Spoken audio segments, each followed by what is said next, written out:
Let us be thankful that we serve a mighty one, an Elohim, the Elohim who offers to us second chances.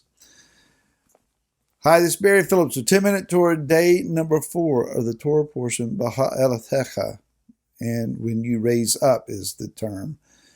Let's go to Numbers, Bamidbar, chapter number 9, read verse 1. Yahweh spoke to Moshe in the wilderness of Sinai in the first new moon of the second year, after they come out of the land of Mitzrayim, saying, Now let the children of Israel perform the Pesach at its appointed time. And so it says, on the 14th day of this new moon, between the evenings, perform it at its appointed time. According to all of its laws and right rulings, you performed it. And so they did. In verse number 6, it says, But there were men who were defiled for a being of a man, so that they were not able to perform the Pesach on that day. So they came before Moshe and Aaron that day, and those men said to him, We are defiled for the being of a man.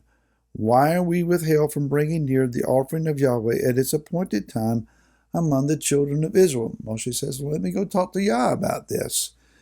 And this is what Yah responded. Speak to the children of Israel, saying, When any man of you or your generations is unclean for a being, or is far away on a journey, he shall still perform the Pesach of Yah. On the 14th day of the second new moon, between the evenings, they perform it with unleavened bread and bitter herbs. They eat it. And so he says, not the first month, but I give you a 30 days respite that you can also observe. Give you 30 days to get your situation rectified, be clean, so that you can observe Pesach and do it correctly. There is famous and well-known rabbinical commentary that says that the reason that these men were unclean and unable, therefore, to perform the Pesach is that the being that they were defiled for was the sarcophagus of Joseph. That is, remember, Joseph said that they should bring up his bones out of the land of Mitzrayim. If we go back to Bereshit or Genesis, chapter number 50, it says in verse 24, And Joseph said to his brothers, I am dying, but Elohim shall certainly visit you and bring you out of this land to the land of which he swore to Abraham, to Yitzhak, and to Yaakov. And he's made the children of Israel swear, saying, Elohim shall certainly visit you, and you shall bring my bones up from here. So we understand that before they left, they brought forward the bones of Joseph. Rabbinical commentary says that Joseph's bones were buried in the middle of the Nile, and that Moshe walked out to the Nile and commanded them to rise, and the heavy sarcophagus that contained his bones actually floated to the top. Now, whether that's true or not, I wasn't there. I don't know. But it's an interesting thought that Moshe would have that authority and power to do so. It would have been interesting. Nevertheless, somebody had to be carrying Joseph's bones through this journey in the wilderness. These men very well may have been those particular men involved in that. It's plausible. It's reasonable to consider. So, understanding then this phrase, Joseph uses the phrase pakod yifkod. It is a double verb here. And it is translated loosely, Elohim will certainly remember you. Another way of translating that is, if for whatever reason Yah does not remember you now, pakod, don't worry, he will remember you, yifkod, at another time. If not now, then later. Joseph knew about this. At an early age, before he was into his late teens, he was designated to be heir apparent and leader of his family.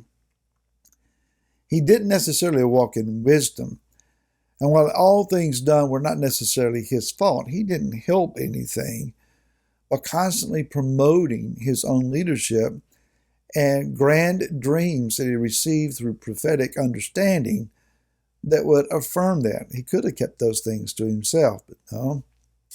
He had to make sure everybody knew, and they responded accordingly.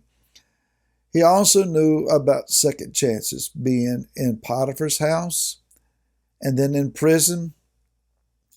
He knew that all of his chances were not used up, that Yah still had a plan, that Yah was still going to do this. And so even when he was brought out of the prison by Pharaoh and established as viceroy or prime minister of Mitzrayim, he had a second chance to deal rightly with his brothers, a second chance to see his father again. It is said by rabbinical thought that he learned this trait from his mother Rachel, who was given a second chance to marry the man that she loved, Yaakov. And so the initial opportunity was taken by Leah, or it was given to Leah. Whether Leah took it or not is up for debate. But there was a second chance. Yah sees those times where we believe that it's over. It can't happen now. I want to leave you with a phrase here. Our extremity is where we find Yah's opportunity. When you've come to the end of it, when you think it can't happen now, it's beyond possibility. That's where famously Yah shows up and says, oh yeah, watch this. To Abraham and Sarah that were well beyond childbearing age, Sarah who had already gone through menopause, Yah shows up and said, you're going to have a baby this time next year. Sarah laughs at that prospect. You've got to be kidding. It's not possible. You're too late with this. But they believed, nevertheless, according to Romans chapter 4, and called the impossible possible with Yahweh. And a year later, Yitzhak was born. How many times have we come to a place where we feel like we've walked through the last possible door and it's now shut behind us? And our grand opportunities, our grand dreams, our visions, our prophetic utterances, the things that we were leaning and counting on, they're over. It can't happen now. If that's where you're at, if you feel like that you're beyond the edge, do not be surprised how that Yah will show up and show off right in the middle of your stuff. There have been many an occasion where I thought, Barry, you have blown it. This is it. You're done. It can't happen now. And then Yah show up with brand new mercy. I have taken great comfort in the verse that his mercies are renewed with every morning. Some elders and I were talking about this past weekend. There are those days where I feel like I must have exhausted your mercy today, Yah. This has just not been a great day. And flesh has ruled and reigned today. Only to awaken in the morning and realize mercy kissed me good morning and greeted me with a new day and a new opportunity to serve him. Never feel like it's too late, because Yah has a second chance. And if you worn out your second and third and fifth and 10th and 50th chances, Yah's the one who is faithful to his word, who will not fail, who will always prevail and overcome. Make yourself available again. Cry out to him again. Yah, I need another chance, and help me to make good on it.